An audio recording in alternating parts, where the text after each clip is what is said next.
Assalamualaikum warahmatullahi wabarakatuh. Saya Efif Mamarindatu Sofiah dari Prodi D3 Rekam Medis semester 4, asal sekolah Stikes Bakti Husada Mulia Madiun. Di sini saya akan menjelaskan sedikit mengenai definisi operasional. Seperti yang kalian ketahui, manfaat dari definisi operasional adalah mengidentifikasi suatu kriteria yang dapat dijadikan suatu observasi yang kemudian mampu untuk mempermudah suatu pengamatan ataupun mengukur variabel. Nah, langsung saja di sini kita masuk ke poin yang pertama, yaitu variabel. Apa sih pengertian variabel itu? Variabel merupakan sesuatu yang menjadi objek pengamatan penelitian. Sering juga disebut sebagai faktor yang berperan dalam penelitian atau gejala yang akan diteliti. Sedangkan menurut Sugiono, variabel adalah segala sesuatu yang berbentuk apa saja yang ditetapkan oleh peneliti untuk dipelajari sehingga diperoleh informasi tentang hal tersebut dan kemudian ditarik kesimpulan. Nah, di sini saya mengambil suatu contoh, yaitu subvariabel pengetahuan petugas tentang penggunaan buku pedoman penyimpanan dan retrieval berkas rekam medis. Yang selanjutnya yaitu definisi operasional. Pengertian daripada definisi operasional yaitu merupakan suatu definisi yang berdasarkan pada suatu karakteristik yang dapat diobservasi dari apa yang sedang didefinisikan, ataupun juga mengubah konsep-konsep yang berupa konstruk dengan kata-kata yang dapat menggambarkan suatu perilaku maupun gejala yang dapat diamati serta yang dapat diuji dan ditentukan kebenarannya oleh orang lain. Nah, dari definisi operasional ini saya mengambil contoh yaitu kemampuan petugas dalam mengetahui dan menyebutkan kembali mengenai proses penyimpanan dan retrieval berkas rekam medis berdasarkan buku pedoman. Kemudian yang selanjutnya yaitu parameter. Parameter merupakan ukuran seluruh populasi penelitian yang harus diperkirakan. Parameter juga merupakan indikator dari suatu distribusi hasil pengukuran. Keterangan informasi yang dapat menjelaskan batas-batas atau bagian tertentu dari suatu sistem. Standar parameter bisa dari para ahli, peraturan, atau asosiasi, misalnya Kemenkes, WHO, Gemala Hatta, dan lain sebagainya. Contoh daripada parameter adalah berdasarkan buku pedoman, petugas mampu A. Menyebutkan kembali tentang tata cara penyimpanan berkas rekam medis di Puskesmas X. B. Menyebutkan kembali sistem penomoran dan penjajaran yang digunakan di Puskesmas X. Yang C.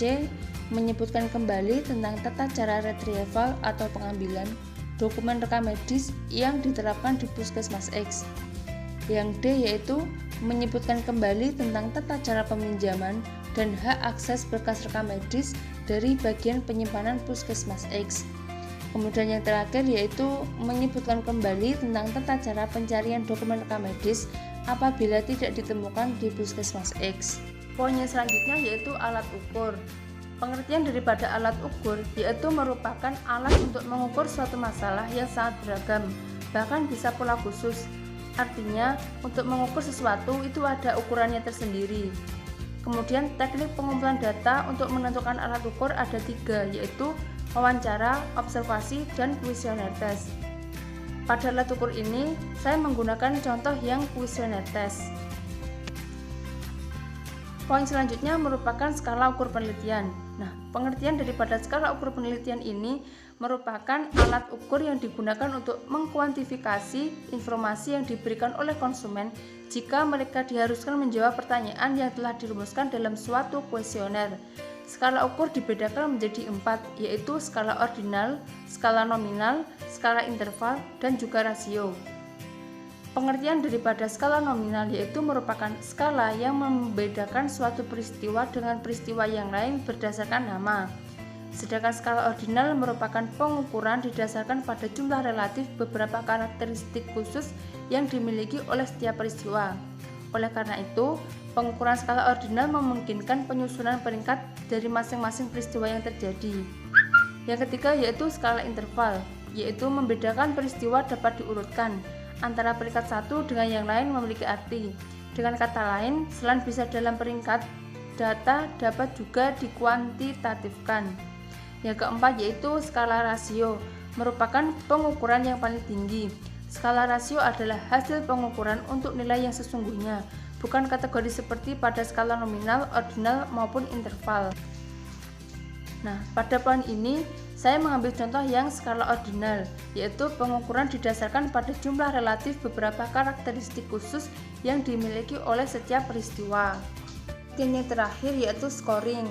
Pengertian daripada scoring yaitu merupakan hasil nilai dari penilaian yang dibuat oleh peneliti sesuai dengan kriteria penilaian. Penentuan scoring ilmiah secara umum berpedoman pada aturan Likert dan Guttman. Karena kedua metode ini memenuhi kaidah ilmiah dalam penentuan dan penilaian scoring suatu instrumen penelitian. Perbedaan mendasar dari kedua metode scoring ini adalah nilai yang diberikan pada instrumen penelitian, di mana pada skala Likert dibatasi nilai minimal 1, sedangkan pada Guttman dibatasi nilai minimal 0. Nah, pada scoring ini saya menggunakan aturan menurut Guttman. Dari keseluruhan contoh tadi, jika dibuatkan tabel, maka hasilnya akan seperti ini.